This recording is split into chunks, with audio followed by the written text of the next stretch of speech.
BBC Correspondent reports, 1973 crisis and its impact. The world is currently grappling with an unprecedented economic shock, one that has sent ripples across every corner of the globe. The 1973 oil crisis, which erupted just weeks ago, has already begun to reshape the global economic landscape in ways that few could have anticipated. As a BBC economics correspondent, I have been closely monitoring the developments, and what I have witnessed is nothing short of transformative. The crisis began when the Organization of Arab Petroleum Exporting Countries, OPEC, announced an oil embargo targeted at nations perceived as supporting Israel during the Yom Kippur War. This decision, which has been described as both politically motivated and economically strategic, has led to a sudden and severe reduction in oil supplies. The price of oil, which had been relatively stable for years, has skyrocketed, quadrupling in a matter of months.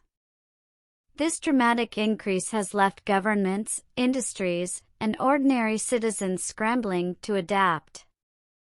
What makes this crisis particularly alarming is its timing. The global economy had already been facing challenges, including inflationary pressures and sluggish growth. The oil embargo has exacerbated these issues, pushing many economies to the brink of recession. Industries that rely heavily on oil, such as transportation and manufacturing, are being hit the hardest. Airlines are cutting flights, factories are reducing output, and consumers are facing skyrocketing prices for gasoline and heating oil. As I have been reporting over the past few weeks, the effects of this crisis are not limited to the economic sphere. Social and political tensions are rising as well. In the United States, long lines at gas stations have become a common sight, and tempers are flaring as drivers wait for hours to fill their tanks. In Europe, governments are implementing austerity measures, including car-free Sundays and reduced speed limits, to conserve fuel. These measures, while necessary, are deeply unpopular and have sparked protests in several countries. The crisis has also highlighted the growing interdependence of the global economy. Nations that were once self-sufficient in energy are now realizing just how vulnerable they are to disruptions in the global oil supply. Japan, for instance, which imports nearly all of its oil, has been particularly hard hit.